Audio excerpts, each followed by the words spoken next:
भी तरफ से कुछ गलतियां हैं, कुछ क्या आप मान के चलिए कि बहुत अभी गलतियां हैं जी। उनको अभी सुधारना है। इसको मैं आगे फ्यूचर में कहीं और शिफ्ट करूंगा। जब हमारा दूध बढ़ा तो करीब 80 लीटर के आसपास एक दिन मैं पूरा 80 लीटर लेके पूरा मिर्जापुर सिटी टहला था। नहीं हुआ, लास्ट में ले आके हमको फिर दूध को फिर गायों को अपना देना पड़ा। वहां से हमने मार्केटिंग स्टार्ट की और फिर धीरे धीरे आज स्टार्टिंग से ही ब्रीडिंग पे काम करेंगे तो ही फिर जो है कि आपका कुछ होगा। ये एसएजी का सीमन जो है 40-116 की बछिया है जी। हाँ, मदर रिकॉर्ड कितना है जी, बुल का क्या रिकॉर्ड है और जो बच्चा आएगा वो क्या होगा। रिपीट ब्रीडिंग की सबसे ज्यादा समस्या आती है, जो कि एक डेयरी फार्म फेल होने का सबसे बड़ा कारण है। अच्छी फीडिंग आप कराएंगे तो आपको ना तो रिपीट ब्रीडिंग की समस्या आएगी और ना ही कॉन्सेप्शन की समस्या आएगी। ये मान के चलिए कि अगर आपको लग रहा है कि ये एक आराम करने वाला धंधा है जी, तो ऐसा बिल्कुल नहीं है। सही बात कि एक आदमी जो भी है वो 24 घंटे इस पे देना पड़ेगा। रिपीट ब्रीडिंग की समस्या आएगी, प्रोडक्शन की समस्या आएगी, फिर उसके बाद वहां से लोगों का मन हटना स्टार्ट होता है, जबकि हमको वहीं से फिर नमस्कार मित्रों, नई कृषि दर्शन में आपका स्वागत है। और आज मैं पहुंच चुका हूं उत्तर प्रदेश के मिर्जापुर जिले में और ये मेरे पीछे आप देख रहे हैं डेयरी फार्म। यह डेयरी फार्म लगभग 13 वर्षों से चलाया जा रहा है, लेकिन इस डेयरी फार्म को कमर्शियल तौर पे 5 साल पहले जो है शुरू किया गया था। उस डेयरी फार्म को चलाने वाले एक युवा हैं जो बीटेक करने के बाद इस डेयरी फार्म में आए। स्टार्टिंग में डेयरी फार्म में कौन कौन सी समस्याएँ होती है, सारा कुछ हम आपको इस वीडियो में जानकारी देंगे। उसके पहले मैं कहूँगा कि यदि आप हमारे चैनल पर नए आए हैं तो कृपया इस चैनल को सब्सक्राइब कर लें, ताकि इस तरह की नई नई जानकारी आपको इस चैनल पर मिलता रहे। और आपका प्यार और आशीर्वाद हमें लगातार मिल रहा है और मैं आशा करता हूं कि आप इसी तरह अपना प्यार और आशीर्वाद बनाए रखें। नमस्कार सर। नमस्कार। सबसे पहले आपका हमारे चैनल पर स्वागत है। आप अपना एक छोटा सा परिचय हमारे दर्शकों को दे दीजिए। मैं कीर्तिमान सिंह जी। मेरा फार्म का नेम है धनुषा डेयरी फार्म जी। मेरा फार्म मिर्जापुर में चील में स्थित है।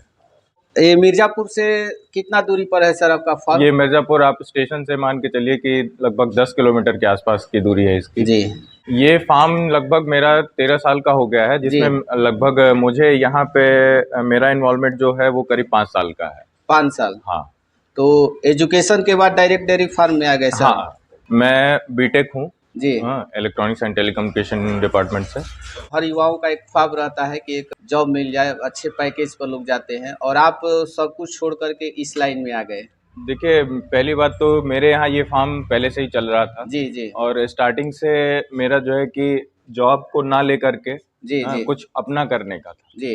तो फिर ये मेरे पास एक अपॉर्चुनिटी थी जिसको मैंने जो है कि ऑप्ट किया जी। और फिर यहाँ मैंने इसको इसलिए यहाँ पे आया और फिर करने के बाद काफी कुछ ऐसा है, इसमें बहुत सारे स्कोप हैं जी जी, जो कि अभी हम इसको और ज्यादा विस्तार कर सकते हैं जी। तो 5 साल हो गया सर, कभी आपको ऐसा नहीं लगा कि आप जो है इस लाइन में आकर के बहुत बड़ी गलती कर चुके हैं? अभी तक हम जिस पोटेंशियल पे पहुंच सकते हैं वो अभी तक हम पहुंचे नहीं जी जी। हाँ, तो अभी हमारी भी तरफ से कुछ गलतियां हैं, कुछ क्या आप मान के चलिए कि बहुत अभी गलतियां हैं जी।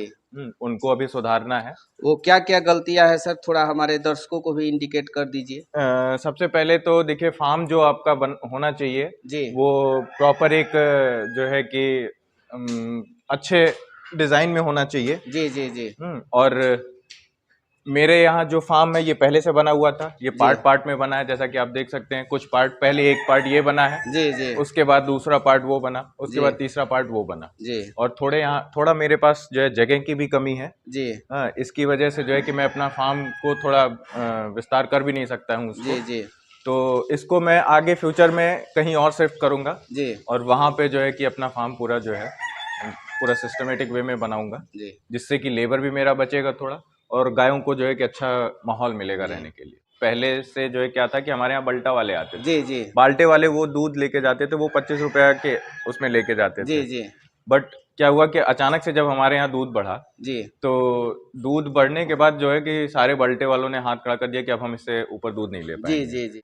80 लीटर लेके पूरा मिर्जापुर सिटी टहला था हाँ। वो दूध जो है कि मेरा कोई ले ले जी जी। लास्ट में यहाँ तक हो गया कि कोई क्रीम ही निकाल दे जी जी मुझसे पैसे लेके, लेकिन उसके लिए भी कोई रेडी नहीं हुआ। लास्ट में ले आके हमको फिर दूध को फिर गायों को अपना देना पड़ा जी, वो हमने वैसे ही पिलाया। अगले दिन से फिर हमने जो है कि मार्केटिंग का वो किया और फिर जो है कि हमने स्टार्टिंग में ऐसे 20-30 लीटर जो है हमारी गाड़ी पे रख के एक जगह जाके हम लोग खड़े होते थे जी, वहां से हमने मार्केटिंग स्टार्ट की और फिर धीरे धीरे आज करके आज हमने सारा पूरा जो है कि अपना पूरा दूध हम सिटी में बेचते हैं। यानी कि डेयरी लाइन में आना है तो सबसे पहले मार्केटिंग पकड़ना होगा बिल्कुल दूध का। अगर आप मार्केटिंग नहीं पकड़ेगे तो फिर आप जो है कि आपको वो रेट नहीं मिलेगा। जी, जी। आप जो भी है, अभी उस टाइम हम 25 में बेचते थे, आज हम 50 में बेच रहे हैं। 50 रुपया लीटर आपका हाँ, बिक जाता हाँ। है। और अभी मेरे पास उतना दूध नहीं है, जहाँ हमारे पास कस्टमर मिल रहे हैं, लेकिन हम उनको छोड़ रहे हैं क्योंकि हमारे पास उतना प्रोडक्शन अभी नहीं जी, है। जी, जी।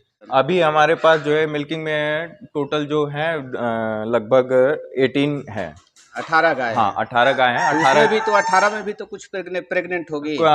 मैक्सिमम प्रेग्नेंट है। जी।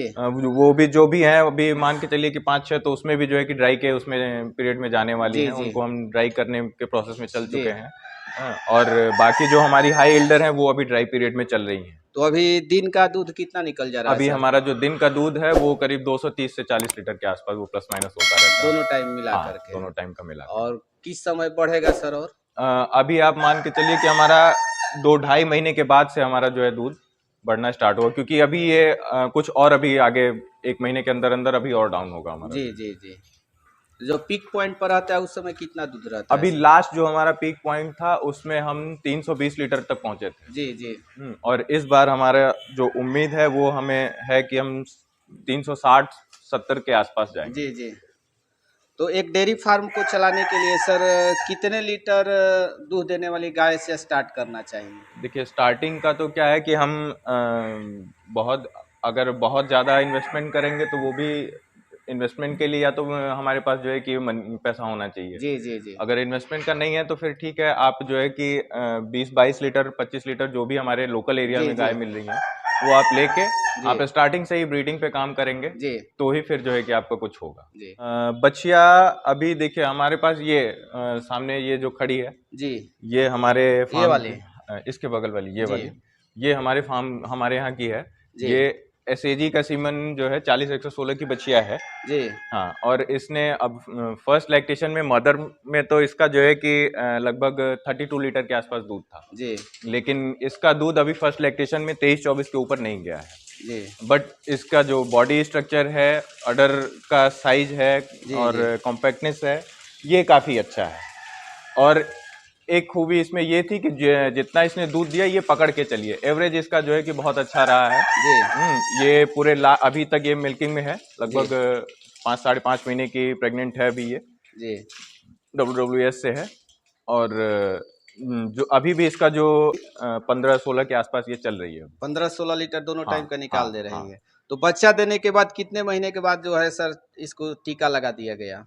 ये तो हमारी 2 महीने 2 महीना में? हाँ, 60 दिन में जो है कि पहला हिट तो ये करीब 23-24 पे ही आ गया था। जी, जी। उसको हमने छोड़ा और फिर दूसरे हिट में हमने इसको जो है कि यही करवा दिया। जी। और इस बार सीमन कौन सा लगाए हैं? इस बार जो इसको सीमन लगा है वो WWS का डब्बे रेड का। जी। हाँ। और वो घर की ही बच्चियाँ है सर, ये वाली बगल साइड? ये नहीं, ये हम इसको बाहर से लेके आए थे। जी। हाँ, और ये अभी सेकेंड लैक्टेशन में है। जी। और सेकेंड लैक्टेशन में भी इसका बहुत ज़्यादा अच्छा वो नहीं था, ये 21-22 लीटर तक की गाय है। जी, जी। हाँ। तो इसको खरीद कर लाए थे? हाँ, इसको कितना? हम नहीं, ये फर्स्ट लैक्टेशन में जब ये प्रेग्नेंट थी 6 महीने की, तब हम इसको लेके आए थे। उस समय कितना का? हम इसको 40,000 में 6 महीने की प्रेग्नेंट थी, इसको लेके आए थे। इसने करीब 2 महीना हुआ है। जी। तो अभी शायद ये हिट में है। जी। तो इसको हो सकता है आज शाम तक सीमन लग जाए। और बहुत सारे फार्म पर सर लोग बछिया नहीं तैयार करते हैं। लोगों का मानना है कि एक फार्म पर बछिया जितना में तैयार किया जाएगा उतना में हम गाय ले लेंगे, तो आप इसको कितना सही मानते हैं? हम इसको टोटली जो है कि अगर आप सोच रहे हैं कि हम उतने में ही गाय ले लेंगे, जी, जी। तो पहली बात तो ये है कि आप जो गाय लेंगे उसको गाय के बारे में आपको कुछ नहीं पता होगा जी, कि जो जी। है कि उसकी मदर का रिकॉर्ड क्या है, जी। उसको कौन सा सीमन लगा है, वो किस सीमन का बच्चा है। जी। और अगर आप अपने यहाँ पे जो है कि ब्रीडिंग का काम करते हैं, अपने यहाँ सीमन लगवाते हैं, तो ऑब्वियस सी बात है कि आप अच्छा सीमन यूज करेंगे। जी, जी। जब अच्छे सीमन का बच्चा होगा तो आपको सब कुछ पता होगा कि मदर रिकॉर्ड कितना है, जी, जी। बुल का क्या रिकॉर्ड है, और जो बच्चा आएगा वो क्या होगा। जी, जी। तो ठीक है हमारा खर्च उतना हो जाता है जी। लेकिन हमें जो वापस मिलता है वो उससे कहीं ज्यादा मिलता है। कुल एक बार पूंजी लगाना पड़ेगा। इसमें क्या है कि हमारे उसी खर्चे में से मैनेज होता जाता है, छोटा छोटा करके जो है कि एक इंस्टॉलमेंट में जाता है जो हमें पता नहीं चलता है।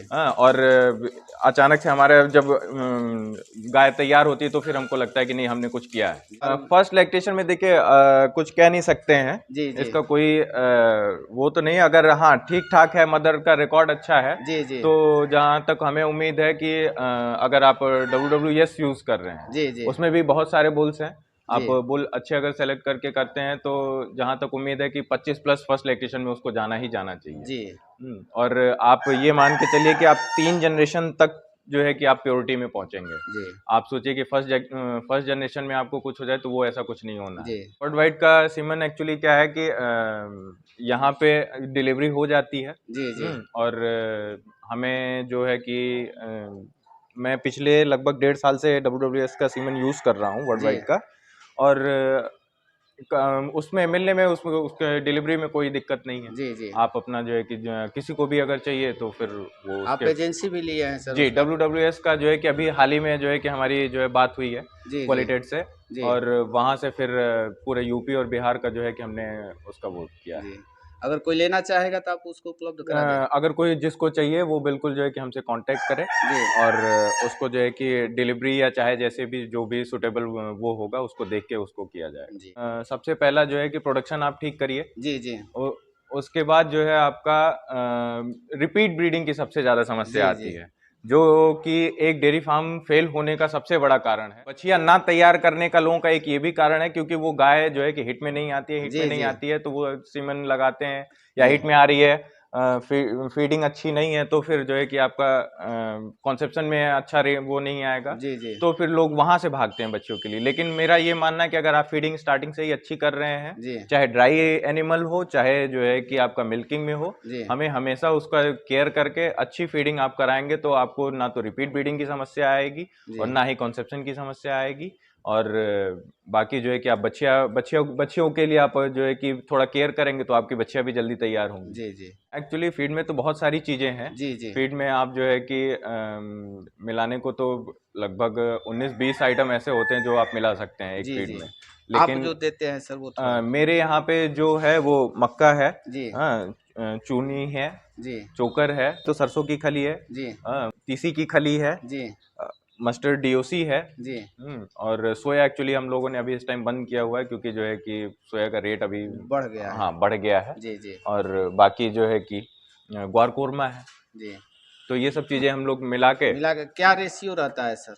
रेशियो का देखिए फॉर्मुलेशन का अब देखना पड़ेगा क्योंकि वो फॉर्मुलेशन जो है तो ये सारा मिला करके। और एक गाय को कितना केजी देते हैं? एक गाय को हम अगर 20 केजी गाय दूध दे रही है तो आप ये मान के चलिए कि हम उसको दिन भर में जो है करीब 8 किलो के आसपास जो है कि उसका फीड जाता है, 8 किलो 9 किलो के आसपास। मिनरल कैसे देते हैं? मिनरल सब कुछ हमारा फीड में एक बार में ही मिक्स होता है। हाँ, एक ही बार में हम पूरे दिन का जो है एक बार फीड बनाते हैं और जो है कि उसमें जो भी है मिलाना है, मिनरल हो गया और बहुत सारी चीजें हैं, दवाएं हैं, जो भी दवाएं हैं वो सब यूज करके फिर हम लोग करते हैं। और जो ड्राई पीरियड में गाय रहती है सर उस समय क्या अनाज की मात्रा कम या ज्यादा करते हैं या वही देते नहीं, ड्राई पीरियड में देखिए होता तो है, आपको ड्राई पीरियड के लिए एनिमल के लिए अलग फीड बनाइए आप, जिसमें जो है कि ड्राई ट्रांजिशन पीरियड का अलग फीड भी आता है, फॉर्मुलेशन भी अलग होता है। लेकिन अभी जो हमारे यहाँ जो चल रहा है अभी वो सबके लिए एक ही चल रहा है, अभी हम उतना नहीं कर पा रहे हैं। पूरा टोटल स्ट्रेंथ है वो 54 है, बड़ा छोटा पूरा मेल मिला के,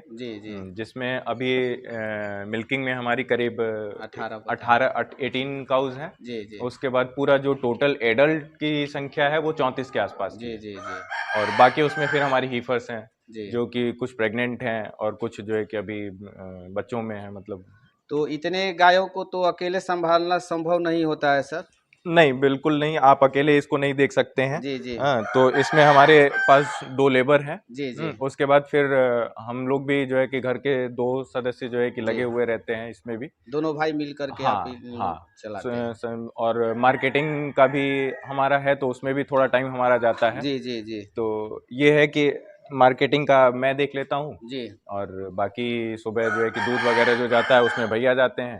अगर इस काम को आप करना चाहते हैं तो सबसे पहली बात कि आप ये मान के चलिए कि अगर आपको लग रहा है कि ये एक आराम करने वाला धंधा है जी, तो ऐसा बिल्कुल नहीं जी, है। सही बात है।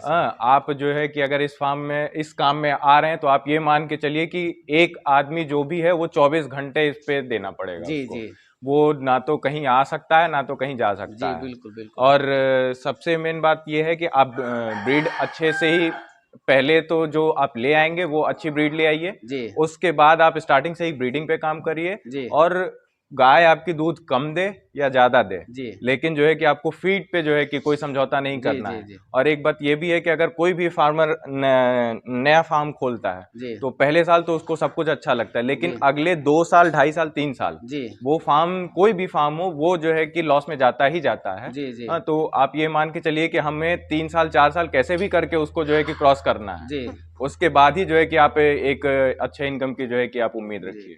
गाय खरीद के लेके आए होते हैं वो सारी जो है कि नया लैक्टेशन होता है उनका जी, पूरा जी, जो है कि 4-6 महीने तो वो जम के दूध देती हैं, जी, लेकिन जी, अगर आपकी फीडिंग अच्छी नहीं होगी तो ना तो फिर उसमें रिपीट ब्रीडिंग की समस्या आएगी, जी, जी, प्रोडक्शन की समस्या आएगी, फिर उसके बाद वहां से लोगों का मन हटना स्टार्ट होता है, जी, जबकि हमको वहीं से फिर अपना मन जो है कि और जो है दृढ़ करना होता है कि हाँ अब हमें इसमें और अच्छे से काम करना चाहिए। जी।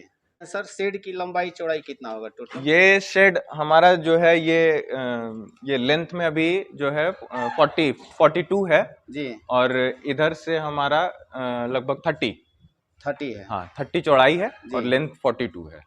इसमें जो है कि इसमें भी हमने देखिए ये 2 पार्ट में, पहले एक पार्ट में सबसे पुराना पार्ट हमारा ये जी, है, जी, जी, फिर उसके बाद ये बना, जी, फिर हमने इधर वाला बनाया उस साइड वाला। उस साइड को। उसको जी, जब हमें लगा हमारे यहाँ गाय बढ़ने लगी तो फिर हम लोगों ने उधर भी बनवाया है। जी, जी, और कच्चे की हमारे पास जो है कि थोड़ी कमी है, जी, जी, इसकी वजह से हम गायों को अच्छा माहौल नहीं दे पा रहे हैं जी, उनके मुताबिक। ये मिल्किंग मशीन जो है ये वेंसन का है जी, जी, और लगभग ये वेंसन जो कंपनी है जी, इसका अपने पास मैं डीलर हूँ इसका। जी, जी, लगभग 5 साल हो गए मुझे वेंसन से काम करते हुए। जी, जी, तो आसपास के करीब 7-8 डिस्ट्रिक्ट जो भी हैं जी, उसमें जो है कि अपना वेंसन का डीलरशिप का काम है। जी, तो कहीं भी हमने बहुत सारी मशीनें लगाई भी हुई हैं। जी, जी, आजमगढ़ से लेके और अमेठी तक जो है कि हमारी मशीनें लगी हुई हैं। जी, और वेंसन का ये है कि अभी जो आप ये मान के चलिए फर्स्ट ऑफ ऑल कि वेंसन तो टोटली लोकल है। जी, जी, वो सारी चीजें जो है कि मेड इन मतलब इंडिया हाँ है। मेड इन इंडिया है। जी, और सर्विस और क्वालिटी को लेके जी, जी, वेंसन में कोई समझौता नहीं है। तो चलिए, इतनी महत्वपूर्ण जानकारी हमारे दर्शकों के साथ साझा किए सर, इसके लिए आपको बहुत बहुत धन्यवाद सर। धन्यवाद।